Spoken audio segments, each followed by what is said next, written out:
The moment has arrived. I pushed the button. It's going to work. This is going to be scary good, man. I'm sorry. We're killing it. It's Maddie Levine with my good friend Dave Van Auken. Welcome to the Fight Banana Show. The ruthless one, Elle Dawson. Hey, guys. Our girl, Jillian the Savage Robertson. What's up? How you guys doing? Welcome to the Fight Banana Show. 1 to 2 p.m. Eastern, only on Fight Bananas. Yeah, so I think we have plenty to talk about, Elle. Definitely. Oh, What's my God. going on, everybody? Oh, my God. So it is the girls' show today. Maddie Levine here. Elle Dawson is with me. Dave has daddy duties, and we respect that. We love that for him. So we are taking over the show today. UFC 300 delivered on all fronts. I think it's safe to say that. At least. It was insane. Absolutely insane. It delivered on all fronts. You know, I think a lot of us were a little worried. We judged it going into it a couple times, but come fight week, come fight night, it was incredible. So we're really excited to talk about that today. It's going to be a full hour of UFC 300. We do have some special guests with us because we do have NEF this weekend. Dave and I will be headed up to Bangor, Maine to check out NEF for the first time. So we have two of their studs joining us. Many Wallo and Adolfo Bedolla will be joining the show, and they'll be doing their thing this Saturday. I'm excited. I keep hearing that Bangor, Maine is that every single one of the fighters have said how boring Bangor is, but I'm excited because I think at least the fight night's going to be super dope and super fun. So excited to have them. But thank you to everybody joining in. Make sure you drop in the comments your favorite part about UFC 300 because, I mean, there's just so much we can talk about, Elle. So if there's something that you specifically want to talk about, make sure you drop in the comments and we'll definitely get to it. But I think, Elle, the first thing I want to touch on before our first guest comes in is like, this was definitely a where were you type of card, you know? Yeah. It was like, where were you when you were watching UFC 300? So what were you doing? I was running back and forth between my living room so that I could watch the fights with sound on and our live watch along in my bedroom. So I literally just went back and forth probably 6 or 7 times throughout the night because I was like, this fight's too good. I can't watch this without sound. So I was like, I'd go out there. And I was like, okay, I'll come back. Thank you to everybody that tuned into our live stream. I think Dave gave us the number. I think it was like 11,000 people. 11,000 of you joined us for UFC 300, and that means the world to us. So thank you. But yeah, that was super fun. I have this little setup here, but I ended up setting it up in the living room, taking over the whole house. I was alone for a lot of it. Did Ross abandon you for UFC 300? My husband was in, oh my God, where was he? He was in Toronto with Joe Valtellini at Bazooka Kickboxing. 14.4 thousand. Let's go, son. Thank you, guys. Unreal. So yeah, he was in Toronto. And then all my other friends were busy. Like, what are you doing? It's UFC 300. Like, come on. Luckily, my friend did come over eventually. But yeah, I'm just like screaming at the television by myself. But then again, I was with 14.4 thousand people. So were you really alone? So I don't think I was really alone, you know? I don't want to dive too deep into it because then we're just going to get rolling. We do have Many Wallo joining us at 1:15. But I think it's safe to start with like maybe your favorite part about UFC 300. Like pick one? I know it's hard to pick one. I guess I'm gonna say this: you can't pick Max Holloway and you can't pick Pereira. Other than that, what was like a moment that sticks out in your head? The moment? Oh gosh. Oh my gosh. It's probably got to be Kayla, just because I think I was waiting. I was like, man, I can't wait for her to prove everybody wrong. Like she got so much flack for this. Yes. Like, oh, Kayla's not, it's like a meme. It's like everybody, Kayla Harrison's never going to make weight. Kayla Harrison makes weight. Everybody, Kayla Harrison's not going to have any cardio. Kayla Harrison has cardio. Plenty of cardio.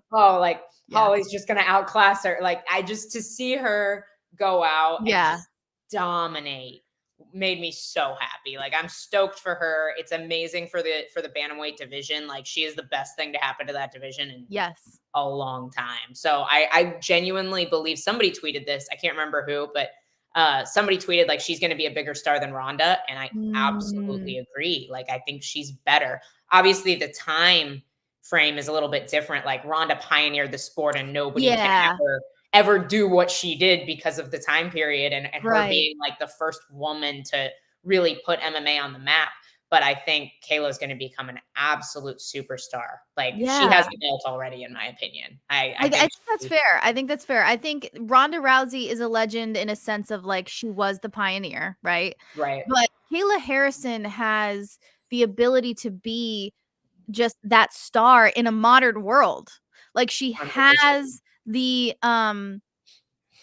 she has the banter with interviews, she has the skill behind her, and she showed everybody. My man Mike Tisser over Nunes. Yeah, I think she'll be bigger than Nunes. I think she has I think there's a bigger market for her. I think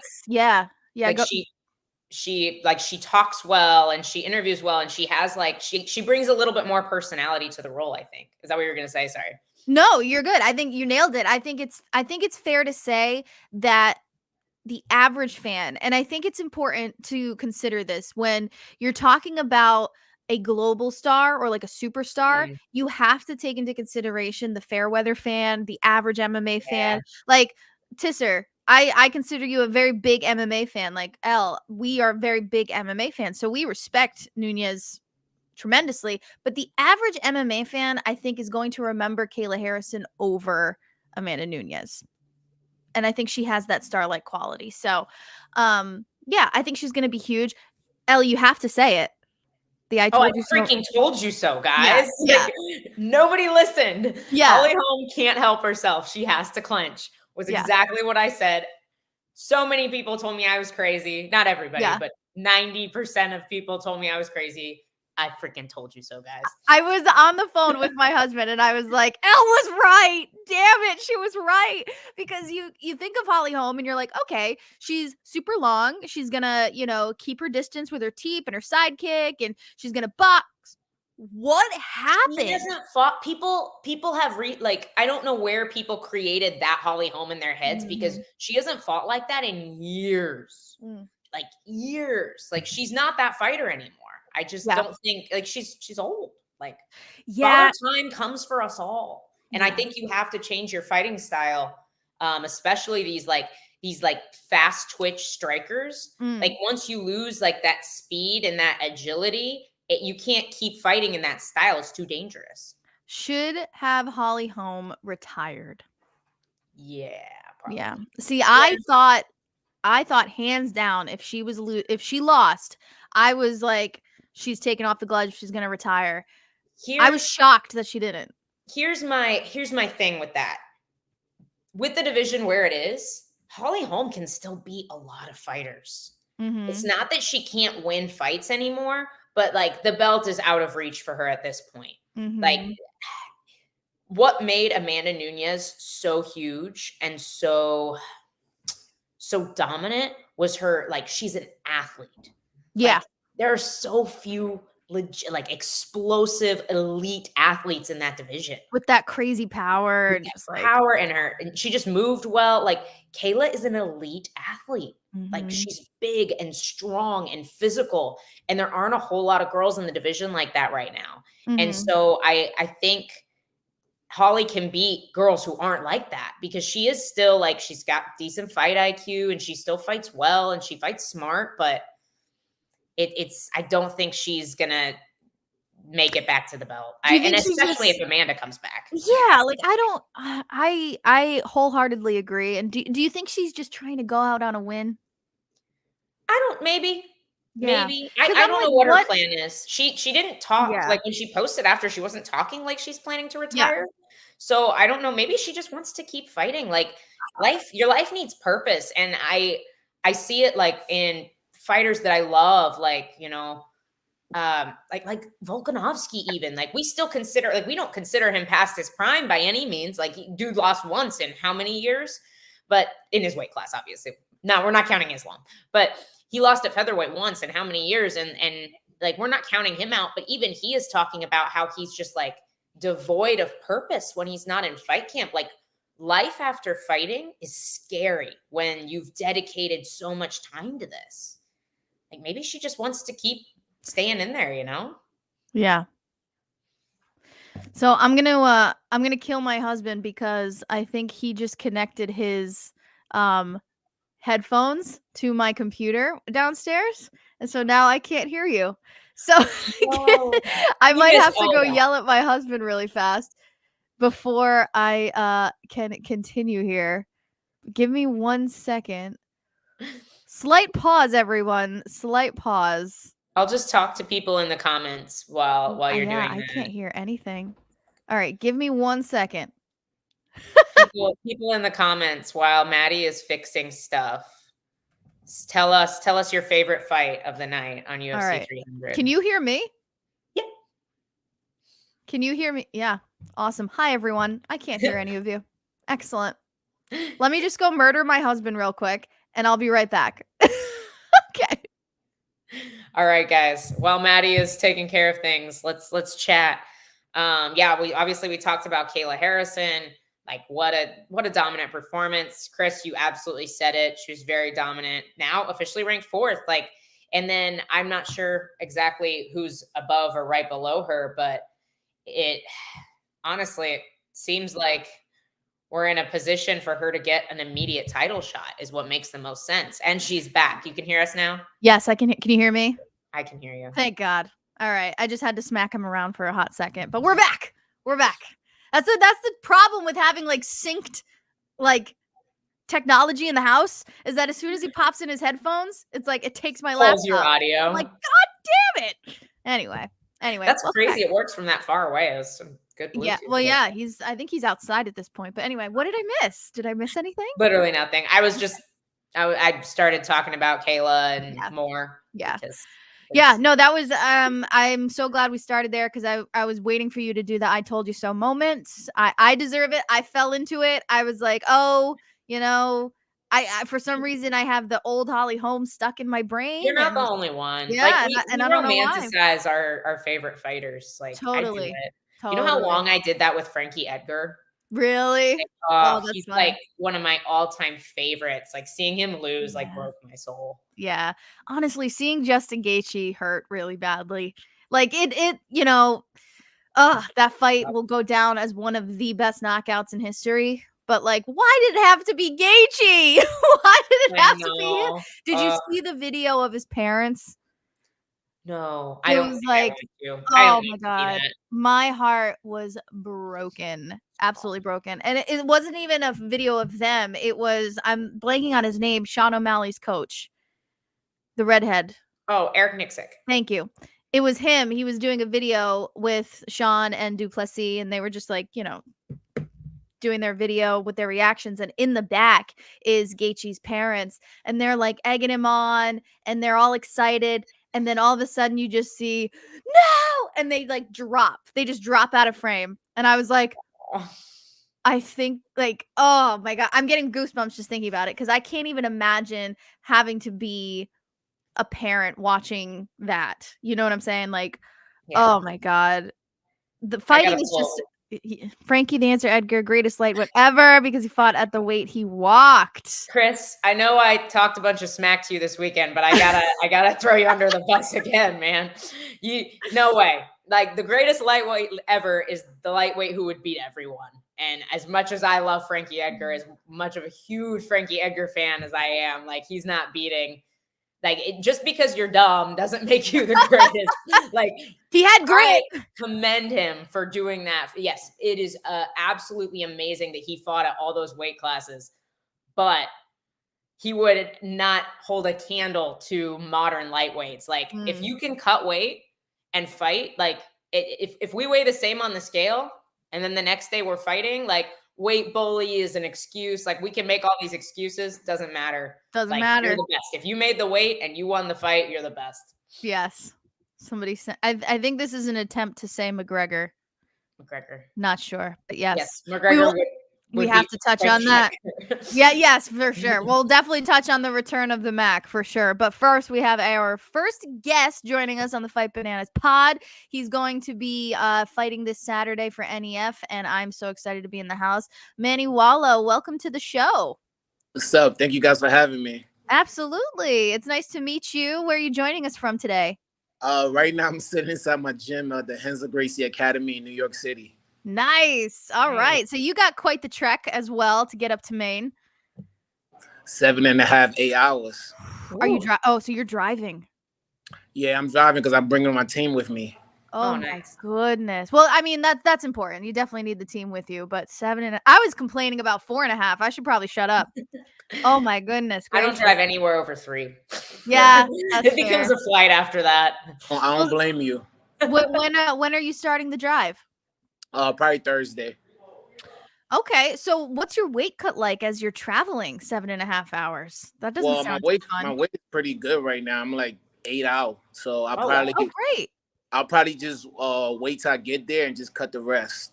Okay. But I'm still training, I'm still training regularly, right. Not sparring obviously, but I'm still doing classes and stuff like that till then. Right. Have you always walked this close to your fight weight? Do you like being close? Nah, hell no. It's funny, I got sick, and then when I got sick, I just dropped a bunch of weight and I just kept it off and everything. Oh my goodness. Just good timing on being sick. Yeah, nah, I'm surprised. I stepped on the scale and I'm like, oh shit. Can I curse? I'm sorry. Yes, you can. Be yourself, my friend. Be yourself. Okay, yeah, I stepped on the scale and I'm like, oh, okay. This is gonna be easier than I thought. Wow. It's always like a nice surprise when you hop on the scale. It's so crazy. Only a fighter would be like, oh, dope. I lost all this weight being so sick. All right, we'll just keep it off. Nice. Yeah, that was the plan. I was like, and just stick hard to the diet and just keep it up. That's hilarious. Well, congratulations on being so close. That's very exciting. Is this your first NEF experience? This will be my first NEF fight, but not my first NEF experience. I was actually at the last show. Okay. I actually had the main event and the co-main event. I had Hassan Abdullah fight in the main event, and I had Cedric Goodrich in the co-main event. So I had the whole NEF experience last time out. Gotcha. What'd you think of the show? I think it was a good show. It ran very smooth. The guys were very professional, which is one of the reasons why I asked, if I could be featured on a future show, because I love Matt. I love this crew. Everybody treated us well. Even though we was coming from New York and Jersey, we're not very popular up there, but everybody was very cool and respectful. So that's why I wanted to come back up there and perform. When you say you aren't popular there, were you getting some flack from the crowd? Yeah, we definitely got a lot of boos when it said fight. But it's all good though. It's all love, Right. That's the fight game, man. Especially I didn't know there was so much rivalry between Maine and really anybody. Of course, the whole New England area, plus that whole sports thing and everything. I already knew what to expect, so just I know what to expect this weekend. So Yeah. To be fair, I think it's Maine versus everyone else. If you're from Maine, it's we love our Maine people, and then it's everybody else. So you are fighting a hometown guy. You're fighting Ryan Sanders. Right. You seem to not be too worried about the booing and that sort of thing. Do you kind of like being the guy that's from out of town and, not as much pressure? How do you handle situations like that? Well, I live in Jersey City, New Jersey, which is literally right outside of New York City. It's next door. We don't have no fight leagues up here, so I'm always on the road. You know what I'm saying? So this is nothing new for me. The closest league we have was down in Atlantic City.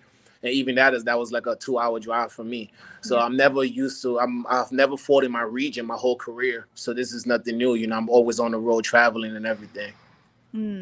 So yeah, it definitely sounds like your cup of tea. You're used to that. Yeah. And correct me if I'm wrong. Your last fight was in 2022? Yes, ma'am. You're right. Eagle FC, huh? Yeah. That was a good time. Yeah, for sure. I mean, what was that like before? Unfortunately, there was no more. Oh, we lost him. It wasn't me. I swear to God. If I didn't hit any buttons. If Dave goes to yell at me, I'm gonna be like, I didn't touch no buttons. No. I bet he got a phone call. That usually happens. That happens to me. That's why everything has to be on Do Not Disturb. Yeah, we should have warned him. We should have warned him. We gotta warn everybody. I'm sure he'll come back though. So in the meantime, he seems like a good egg. Let's see. Somebody is sharing their Facebook groups. I'm scared to click that. We won't. Yeah, we should probably block that. We'll wait to see if he comes back, but we will continue our UFC 300 chat.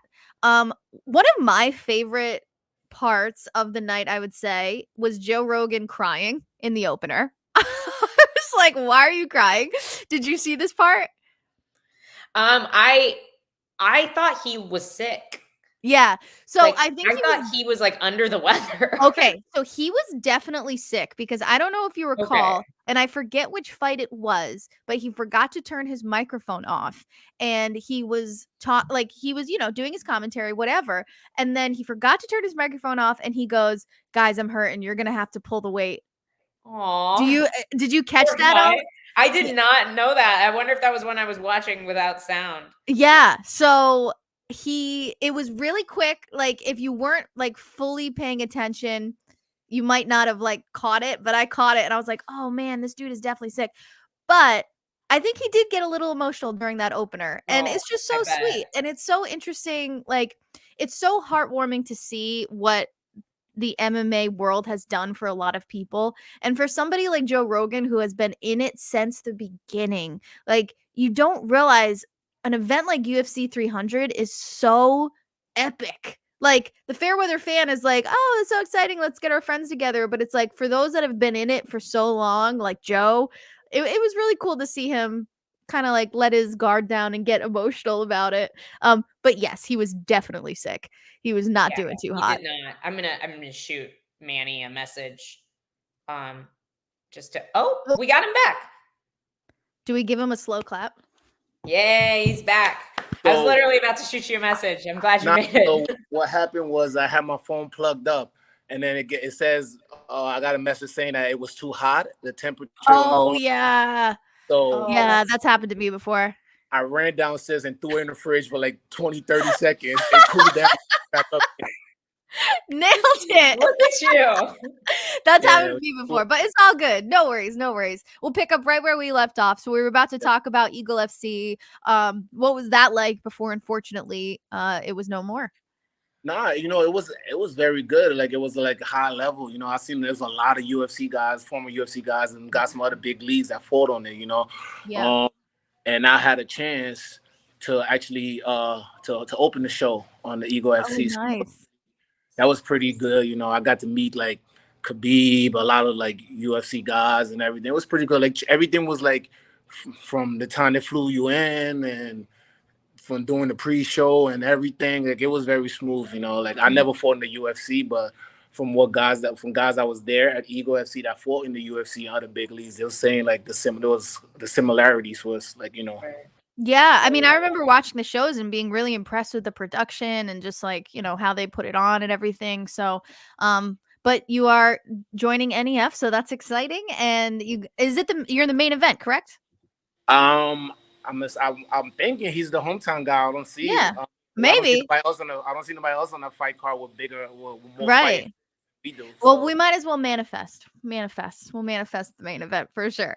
But come Saturday, you'll get in there and you'll do your thing. Will you have people in the crowd for you? I know you say you're not usually the hometown guy, but do you like to roll in with a crowd or anything like that? I have I'm a firefighter in Jersey City, and my captain, he's coming out there to support me. So I'm gonna probably have like a couple of heads, but nothing compared to the hometown guy. So when do you have time to be a firefighter and a professional MMA fighter? Well, that's being a firefighter is probably the best job you could do to be a professional MMA fighter, because our schedule, we work 24 hours on and 72 hours off. So during my 72 hours off, I could train. And then when my 24 hours on, we have a gym at the firehouse where I could actually work out. So granted, I'm not doing MMA training, but I could do strength and conditioning. I could do my cardio and things there. So I could always train, Yeah. Right. Wow, that's a cool gig. I like that. Well, I'm really excited to see you do your thing on Saturday. Before we let you go, I want to hear how you would grade UFC 300. I'm assuming you watched. Yo, Dude, wild. That it was awesome. I watched it from start to finish. You know, all the fights was good, but obviously the fight that we all talk about was the one that made me drop my phone. Was the Gage and Max Holloway. I was like, oh shit. Yeah. Because I like people was like, oh, I thought Max took like a risk. You know what I'm saying? But I was like, man, you know what? Max is a real dude because he gave Justin a chance, like 10 seconds, like, you know, fuck it. Let's give you, you know, everybody got to punch his chance. Stood there and banged out. I wasn't expecting Gage to go out. I thought I was like, Max, you already winning the fight. What are you doing? It never even crossed my mind that one of them was going to get knocked out. Like, I was like, look at them in the middle. This is so sick. This is so sick. Oh my God. You know? Yeah, I was like, oh, my parlay is going to hit. Cause I was like, I had one of my parlay picks was, this fight's for sure going the distance. Like, Max has never been dropped. Like, never happened. The fighter in me was like, yeah, that's freaking awesome. The coach in me was like, yo, you stupid. You're already winning the fight. Why would you do that? 1000%. Like, oh my God, dude, you're winning. You don't have to prove anything. I'm so glad you brought this part up though, how he's never been dropped. Do you guys think he was dropped or did he trip? Because he's trying to tell everybody he slipped. He slipped. You gonna go where he slipped? It happened so fast live. I gotta go back and rewatch it to give an honest opinion. But if he says he slipped, I'm gonna give him the benefit of the doubt because he popped right back up. I'm so biased. Yeah, so that was a flash knockdown through and through. That man got knocked the fuck down. But he recovered like a G. I mean, that's how Max Holloway is. Like, he recovered so fast that you're like, wait, did that even happen? Like, see, and that's why we're having an argument now because it's like, damn, that was a flash knockout, but he got right back up. So maybe it was a trip. You know what I'm saying? Exactly. So much fun. Well, Manny, thank you so much for your time. Really looking forward to seeing you doing your thing on Saturday. And happy travels. Stay safe. All right. Appreciate you guys. Thank you. All right, man. See you Saturday. All right. Cool dude. Very cool dude. I'm excited. The show on Saturday is going to be fun. I'm not looking forward to the drive. It is 4.5 hours. Are you going to drive? I'm driving. I probably wouldn't. It's like, you should take a train or something. That's like, I'm like, why don't I like take the Bright Line more? Because we have like the Bright Line between like Orlando, Miami, like near where I live. Like, you know what's funny? I didn't even consider that. You should see what because then you can just like sit, even if it might be slower, but you can that way you won't have to drive. You can sit, right? I can just sleep the whole time. Study film. You can, you can sleep. Yeah, I could sleep the whole time. I do like having a car though. I'm that person that like needs to have a car the whole time. But yes, let's see. Max embodies the BMF spirit. I think you already showed that, but yes, that is true. The OG intro was sweet. That was so sweet. Okay, so I got a chance to go to UFC Atlantic City. And I don't know if they played it on the stream or not, but they played that video in the arena. And people went absolutely nuts. Like, people got so amped. I was getting so amped at home. Like, the song was perfect.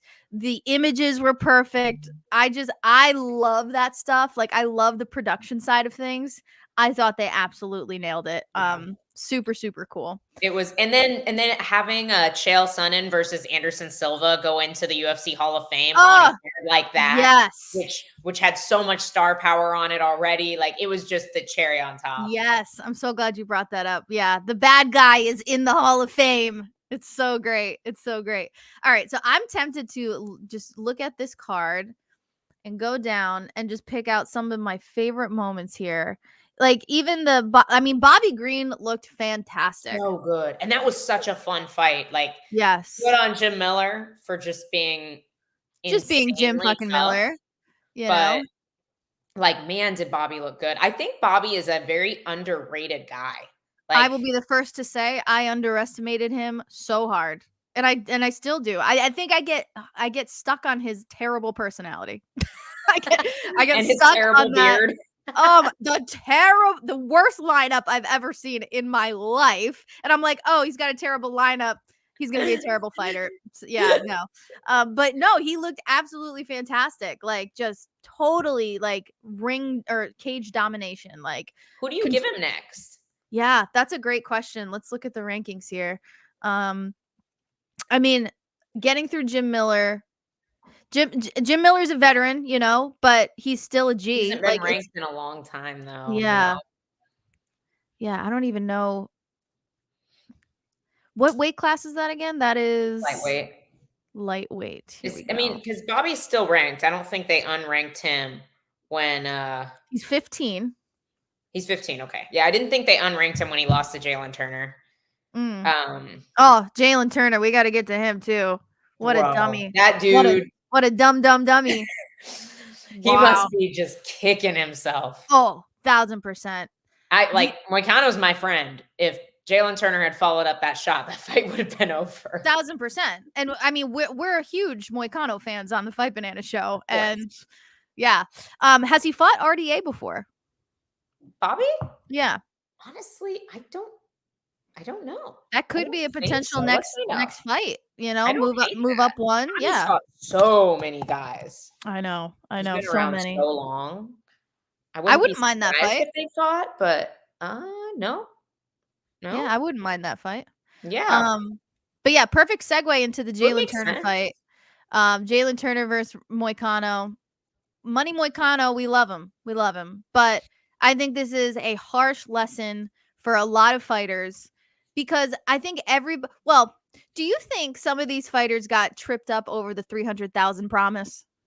I don't know if it tripped anybody up except maybe Jalen Turner, but it definitely brought out some of the best fights we've ever seen. If anything, it made the fights better. You know, it made fighters better. But I think it might have been a combination of that and how easily he finished Bobby Green. Yeah. He was like, yeah, this is the walk-off, you know, and it was a mistake.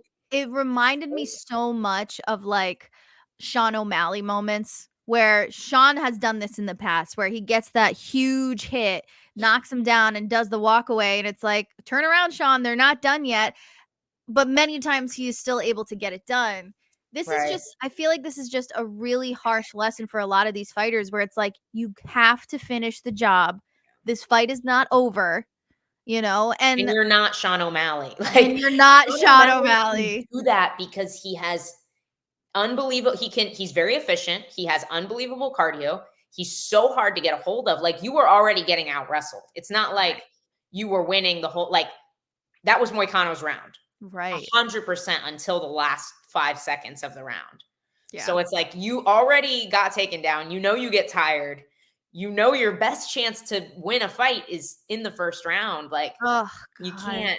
If I could have been a fly on the wall when his coaches were talking to him after that fight, because if it was my coach, I would have probably gotten a silent treatment for a little bit, and then my ass would have been handed to me come Monday. But yeah, that one hurts for sure. Chris says Bobby Green versus Paddy Pimblett in Manchester. Paddy Pimblett actually would like to see that because Paddy Pimblett would get destroyed, but I don't know that he would take that. That fight doesn't make sense. Yeah, I think I just saw him in the news recently. I think somebody called him out. Oh, Bobby Green. Yeah. So Bobby Green called him out. Yeah, Bobby Green called him out. Oh, was that his post fight? Because I didn't get to. I guess that was. Well, that was also the post fight interview. Backstage, it looks like Moicano is willing to fight Paddy Pimblett. Everybody and their mother wants to fight Paddy, but I'm down, Chris. I would love to see Paddy as bloody as Jim Miller was last weekend. I don't mind it for sure. Let's move on to let's see who on the okay, so prelims. Diego Lopez is a star, first of all. Yes, absolute superstar. Him and Bryce Mitchell next. Ooh, okay. Yes. Some people were saying Calvin Kattar. It's that's way too big of a jump. No. Way too he is a star, but you still gotta if you want let's him to be a superstar, be smart, you know? Right. If you're gonna be a superstar, it's a marathon, not a sprint. I think there are definitely exceptions to the rule, but I would love to see the UFC really take care of somebody like Diego Lopez because he is so lucky he lost to Movsar, because if he had beaten him that night, he wouldn't have gotten any of the matchups he's gotten up to this point. That's fair. Yeah, because now he's just kind of like collecting heads and working his way 100%. up the ladder. And He's in the perfect spot. I agree. I'm a big fan of Diego Lopez. We kind of touched upon the Kayla Harrison Holly Holm situation. I think we all can agree that Kayla Harrison is on her way to stardom. My heart is absolutely broken over Aljo versus Kattar. Dude, that was so hard to watch. It's like when you're watching a friend drown, but you are hundreds of feet away from them and you can't grab them and you can't help them. That's what it felt like. Aww. And it was so hard to watch because I think a lot of us know that Kattar is a very talented individual. Was this the right fight for him to come back after an injury, after a couple losses? Was his mental state ready? You know, like there's so many questions. And I know, and call me biased, but Calvin Kattar is an incredible athlete. And Aljo did exactly what he was supposed to do. Yeah. So and he does. Somebody said this on the stream, and it was like everybody says they know how to wrestle until they wrestle Aljo. Yeah. 100%. It's different. Mm-hmm. He has a different style, and I think it's a different level of control that people are not used to. Yeah. And I didn't even think Kattar looked bad. Like, he didn't look slow. He didn't look I off felt like he didn't really look himself. I've never seen him hesitate before. And he was hesitant a couple times. And honestly, I mean, when you have somebody like Aljo, you're hesitant because you don't want him to take you down. So I get that. And it's like, but Kattar has excellent knees, excellent elbows. Like, why wasn't he incorporating those to kind of scare Aljo? I think that was Aljo. Because this is something I've noticed about Kattar fights people really well who are willing to like car crash with him, like Jeremy Stevens. Aljo, he is so efficient with the way he sets up his wrestling. You don't really know when he's shooting. Like he does such a good job of just throwing something long and in your face. Like, it's legit like the camera right now. Yeah. It's like you see that and then he's on your legs. Yeah. He's good. He's good at level changing. He's good at hiding it. Yeah. Like, he's not going to just like time one jab and go for the takedown. He's going to like throw his own combination. And then, how do you feel about him being the only main event fighter to not get an interview? Yeah, I saw that. Yeah. You mean the only prelim fighter? Oh yeah. I think was it the only fighter? There was on the whole card. It was one of the. I bet you they just ran out of time because he was the last fight on the early prelims, right? Okay, maybe. They were the last fight because remember, they don't just do the early prelims on ESPN Plus. They do them on UFC Fight Pass too, and they have a certain time slot there, and then the regular prelim starts immediately. So I wonder if they just ran out of time. I don't think he was the only winner to not get an octagon interview. That's a bummer for sure. He wasn't the last fight on the prelims. It was Yuri and Rakic. On the early prelims. I thought they were the last one on the early. No, they were the feature fight on the prelim. Well, the co-main of the prelims, if you will. Oh, okay. Okay, well, then never mind. Yeah. So it was a little awkward. It was a little awkward that he didn't get one. I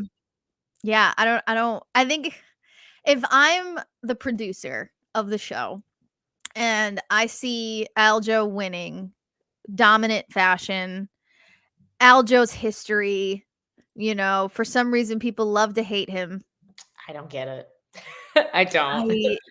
I feel like they were worried that he was just going to get booed the whole time or something. I don't know. Because they were booing the whole fight. Like, that's the one thing, too, that's like so annoying about MMA sometimes is like if it's on the ground, they're just booing the whole time. And it's like, all right, go watch Muay Thai and kickboxing then. It's super exciting. You know what's crazy? Nobody watches kickboxing. Yeah, I don't understand it. It has such a small audience compared to the UFC. Like, Chatri can pretend like one championship has bigger numbers than the UFC all he wants. It's BS. Yeah. Like, you would think Little Gloves Muay Thai, like they have in one. You would think that would be like the most popular thing ever, considering how much people hate on grapplers. That's what I'm saying. But like, it's I talk to my husband about this constantly because he fights for Karate Combat, and it's a majority of stand up. You're allowed to do some throws and like 5 seconds of ground and pound, but it's like you would think people would be eating that shit up because it's just all striking, all violence. What the fuck? But anyway, we could do a whole nother podcast on that. But poor Aljo not getting his moment. Yeah, that's especially on such a historic card. Like, that was the best card of all time. Yeah. Like, I have no problem saying that. The only one I think that is close is 99. Yeah. But like, I don't know. That blows 100 and 200 out of the freaking water. People are going to be talking about this card for a very long time. Like I almost view it as like the pre 300 and post 300 era. Like, this is going to be like a bookmark for UFC for a very long time. Yeah. I think now, this might be hot tea. I don't know. I thought the Yuri fight was fight of the night. I'm just saying. Here's the problem. It wasn't like the Yuri fight was amazing and everything else was like boring. Like, Yuri fight was amazing. Bobby Green and Jim Miller was amazing. Gaethje and Max was amazing. Like, there were so many amazing fights. Yeah. I can't be too butthurt about it. That was super fun and very back and forth. I thought somebody was going to get knocked out like every 30 seconds. So I will Max Holloway deserves all of the flowers. Like, he deserves all the monies. That's not what I'm saying. But when I'm looking at performance of the night and fight of the night, Max Holloway 1010% had performance of the night. Like, he looked fantastic. He dominated. He showed his grit. Boom, bonus. For fight of the night, I want it to be both fighters.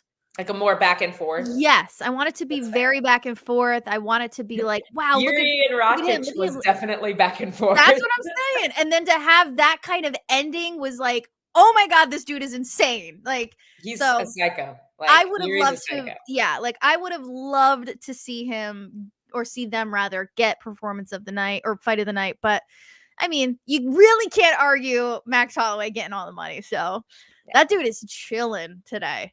That dude so is stoked for him. Like you said, deserves all the money. All the monies. All the monies. All right, we're going to pause UFC 300 chatter real quick for our next guest. He will be fighting for the 265-pound amateur title at NEF this weekend. Welcome to the show, Adolfo Bedolla. Hey, how are y'all doing today? I'm good. Thanks for joining us. Where are you joining us from? I am joining you guys from Lexington, North Carolina. Excited to be here. Carolina, all right. Yes, North Carolina is supposed to be beautiful, right? Like lots of hills and mountains, and it's gorgeous. I like it here. We're like, I'm very central, so I'm like 3 hours from the beach, 3 hours from the mountains. Super nice. Yeah. All right, so Elle is in Florida. I'm in Rhode Island. Awesome. Which one is it more like, would you say? I'd probably say Rhode Island. What part of Florida?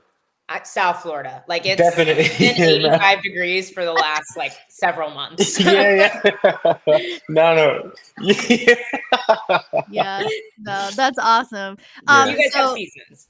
Yeah, we do have seasons. Yeah. That's fair. What's the food like over there? It depends. So like, we're very southern, so we're big on barbecue. People love their southern styles food. Me being Mexican, home cooked meals every day is for us. Yeah. Nice. So this is you have fought for NEF in the past, correct? I have, yes, ma'am. So this is going to be my first show ever. Dave and I are coming on Saturday. We're so excited. What can we expect at an NEF fight? Fireworks, non-stop action. This is going to be my second fight, but this will be my third time up there. I had the privilege of cornering one of my buddies on his pro debut up there, and I mean, the staff is great, Matt's great, the people there. I mean, and this card in particular, I think is just going to be, insane. We're back at the arena where I think they haven't been in like 10 years. Yeah, it's been a while. It's been a while. So, it's a first for me fighting in an arena like this. So I'm excited. Well, you got a title on the line, so it's exciting. Yes, ma'am. There is. We actually interviewed another guy who's coming from out of state to fight a Maine fighter as well. And you've done this before. So what is it like to be the out of towner in Maine? I think some people get nervous about it, you know. To me, it's like I had an interview with another guy from up there, and they're like, "How does it feel, kind of being the not quote unquote, but quote unquote like bad guy, you know? Because I'm stepping in enemy territory, things The like that." outsider. Exactly. Yeah. And I'm like, I don't consider myself a bad guy, but if I have to play the role, I'll play it. You know, it's it doesn't faze me. You know, we're just two men stepping in there. This one just is worth a little bit more to me, and I know I've been working hard for it, so I'm excited for it. What does it mean to have a title? Is this your first title fight? It's my first title fight. Yeah, I mean, what are the emotions like with this? I mean, they're all over the place. I'm sure. When Matt, the promoter, called Mike and was like, "Hey, you know, we want him up again, and it's gonna be for a title." You know, he called me, and I was just emotions everywhere. You know, it was unbelievable at first, you know, because I'm only 2 fights into my career, you know. Wow. So I'm still fairly new. I'm 23. I'm still young. But I think I've got a lot to prove, so I'm excited. Right. And to be clear, it's the amateur level. So it is amateur stuff. So like we're talking like real early into the career here. Yeah. Very early. So I know every state does amateur titles differently, depending on the state commission. Is this 5 rounds for you? 5 rounds, 5 3-minute rounds. So I'm excited. The first time ever fighting five rounds. First time ever going 5 rounds. My first fight, which was against the same guy and fighting for the title. That one didn't. We made it minute 45. I think is what it was. Yeah. Well, it is a heavyweight fight. It is a heavyweight. Yeah. My second one did go the distance, so that was a full 3 rounds. So I've experienced, you know, having to go the full distance, the mind games of it. I'm ready for it. What made you want to start fighting? So growing up, I was always in and out of boxing gyms. It was kind of like the Hispanic, the Mexican culture. We love our boxing. So my dad always kept us in and out of gyms. Never was fully like 100% in one, but we were just always there. And then my dad's actually the one who started training jiu-jitsu back in like 2018, I want to say. And so I started doing the kickboxing classes there. And then one day I stuck around for the jiu-jitsu class, and it's just the rest is history. That's awesome. Yeah. That's awesome. what happened kind of to me too. I was like, I'm gonna box, and then I like ended up in one jiu-jitsu class, and I was like, oh, this is so much better. Yeah, right. Well, that's so funny. It was the complete opposite for me. Like I started striking, and I was like, this is great. I was like, let me try jiu-jitsu. I was like, this is terrifying. Like, no, like I can't breathe. I am a proud crotch sniffer. Like, dude, it's way more terrifying to get hit in the face. I think I had like 3 panic attacks my first jiu-jitsu class. I was like, never again. Like, oh my god, dude, seriously. So I commend both of you. I will I'll keep my gloves on. I'll keep with the kickboxing, and that's about it. But no, yes, ma'am. So I find it interesting. You've already fought this man, Miles Emery. Was there any disappointment in having to fight the same guy again, or are we just kind of racking up experience at this point? A little bit of both. Don't get me wrong. My coach down here was like not 100% up for it, just because it's an amateur level. Nothing against them, you know, but it's like, of course, this is amateur level. We should be racking up experience, not fighting the same guy again, you know. But at the same time to learn. It's my time to learn and face new challenges, which I hope he's been training hard, you know, because I know I have. So I'm ready to display that, you know, this weekend. Yeah. And I mean, I'm sure both of you have progressed since then. And the fact that it's a title, you know, like there's more to it. So I could totally justify it as well. But I'm assuming you watched UFC 300. Oh, yes, ma'am. What did we think? Wow. Yeah. I mean, it's just Dana White said, am I allowed to cuss? Is that okay? Yes. I just wanted to ask. He said, people ask me what I do for a living. He said, I sell the shit out of wow moments. And I was like, yeah, he does. He really does. Yeah. I mean, there's a few obvious, you know, the Max Holloway, the Pereira, but what was one of your favorite moments of UFC 300? The Poton moment, the one where he told Herb Dean just to like back off. Dude, that shit was that went hard. Like that was the hardest thing I've ever seen in my life. Scariest dude ever. I swear. Yes. He didn't even look at Herb Dean. He didn't even look at him. Nope. No. I was like, yeah. That was insane because I was like, no way. And then that left hook, and I was like, oh my God. Yeah. It was insane. He is on a whole nother level. He really is. Like he hits hard. Like when he throws. It really doesn't. Right. That's what we were talking about. Like he has no like turn or anything in his punch. Like minimal, very minimal. Yeah. But it's just those heavy hands. Are just that knockout was so impressive because he managed to make it look like an uppercut / hook. You know what I mean? Like he got it through the guard. It was like on a weird angle, and he's always doing that shit. Yeah, it is the weirdest thing. He kicks weird. He punches weird. God, so good. But so even effective. Like it's so effective. But like his stance even is he's more widespread, you know, than a lot of other guys. Like just the way he fights is just so bizarre. Insane. It really is. He's baiting the calf kick, but then he has like he checks it anyway. It's like well, it's we were talking about that. He just like has a very minimal turn. Like when he's going to check his kicks, it's insane. It really is. It's wild. It's wild. Well, I'm glad you enjoyed it, but I'm excited for this Saturday. The violence continues at NEF this Saturday. What would you like to say to the fans that might be in attendance or watching from home? Just be excited, you know. Please don't turn don't turn away from it because it's guaranteed excitement from the start to the finish. Not just my fight, but you know every fight on that card. And it'll be a good one. I'm excited. I love it. Well, thank you for your time, Adolfo. I look forward to seeing you do your thing, and best of luck getting that strap. Awesome. Thank you, guys. Appreciate y'all. Y'all have a good one. You too. Have a good rest of the day, man. What a good kid. I'm excited. We got absolute gentlemen on today. We had two guys. I know. We got two gentlemen here. But it's always cool to, you know, speak with the amateurs as well, because it's like they're like in their infancy of striking, and it's like watching them grow and evolve. And God, I remember going up for my first title as an amateur and literally shitting my pants. Like, you know, like I could feel that energy. So dude, I'm pretty sure. Yeah, I fought for my first amateur title at an outdoor summer show in Missouri. And I fought on like a slip and slide, Maddie. Like they were not prepared. It was like this. It was like one of the crappiest canvases. Like they weren't like the plastic ones.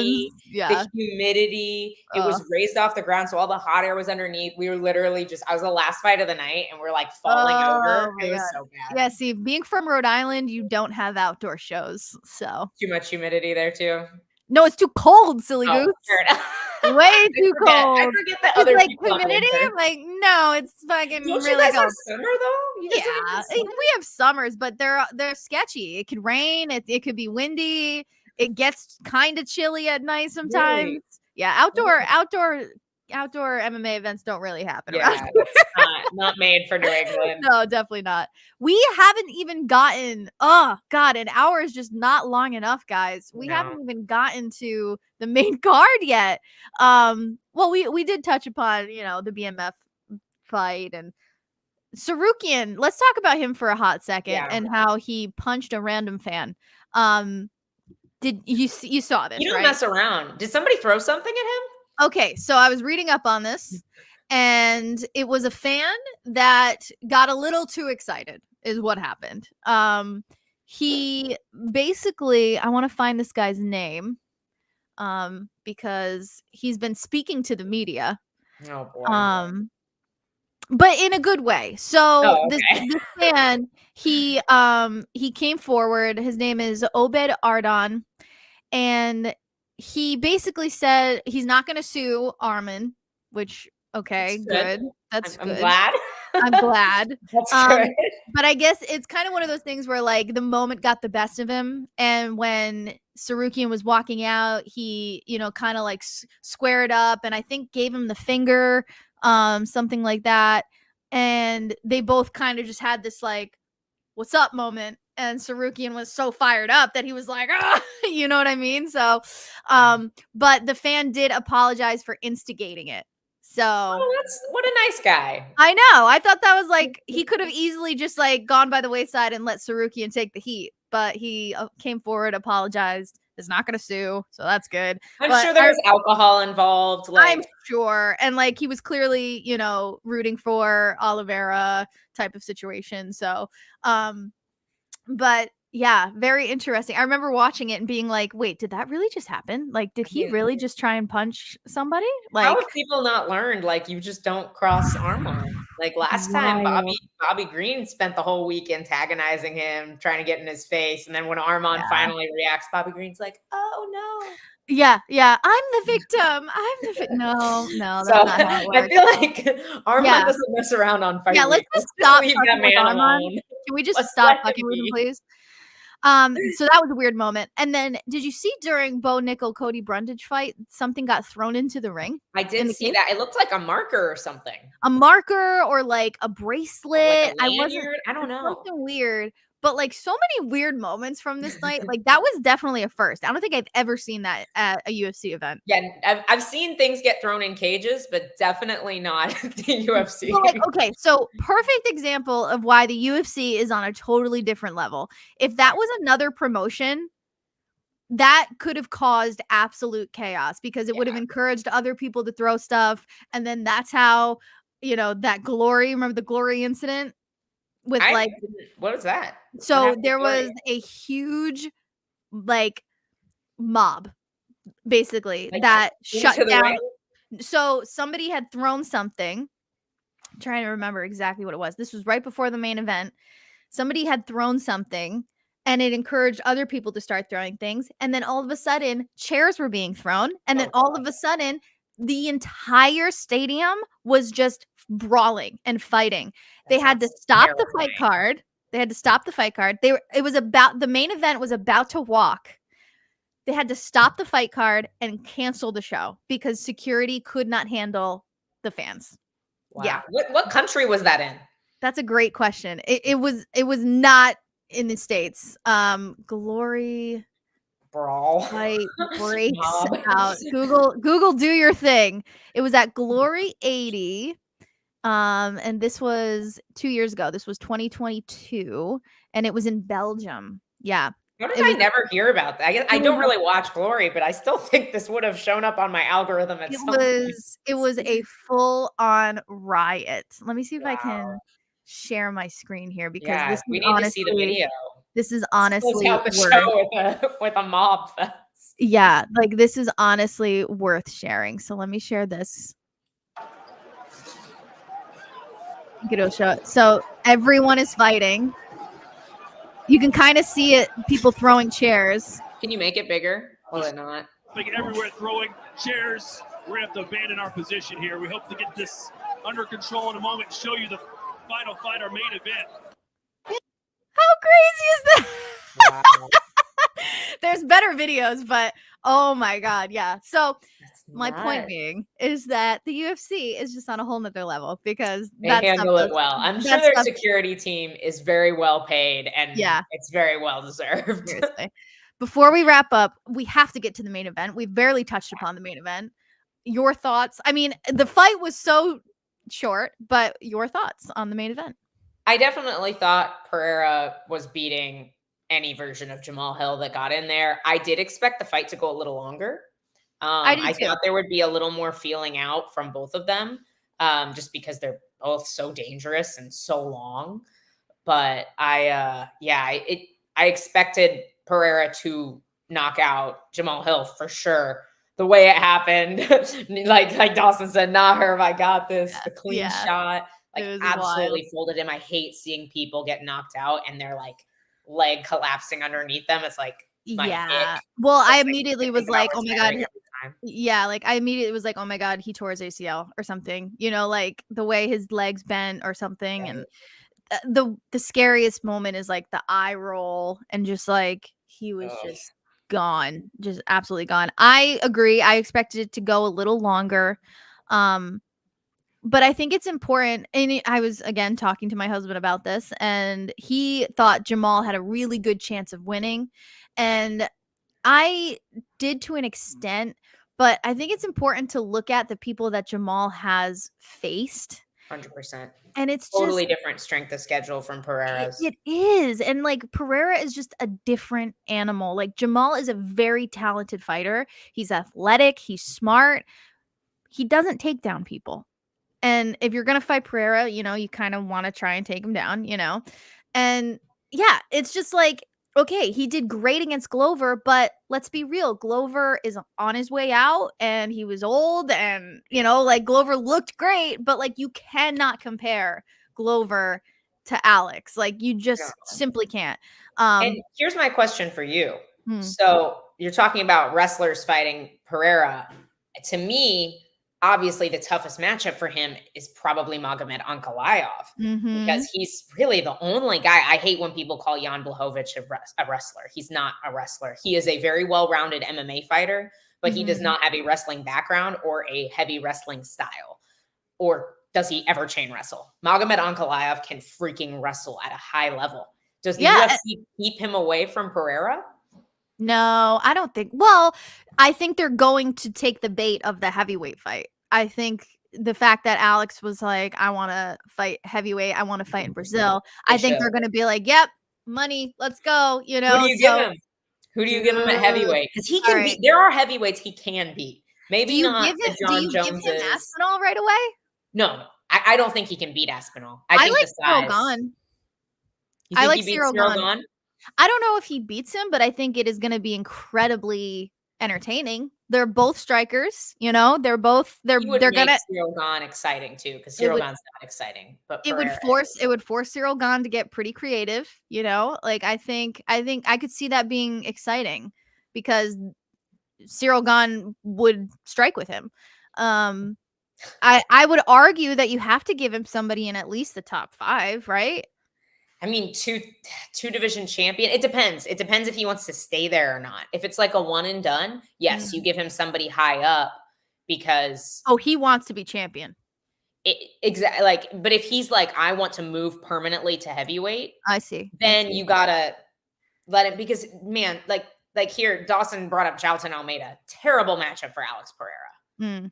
And honestly, probably a really boring fight. Because like if Jailton Almeida gets on top of like Derek Lewis, who's one of the most explosive heavyweights, most athletic heavyweights, couldn't get up underneath Jailton Almeida. If Jailton Almeida takes down Alex Pereira, who made middleweight not that long ago, he's not getting up. Like I don't care how good he is on the ground. Like he's not getting up purely based off size. Yeah.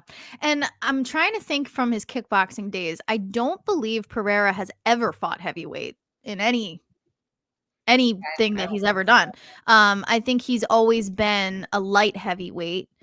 So, I mean, this is a whole new territory. And I would never doubt Alex Pereira ever.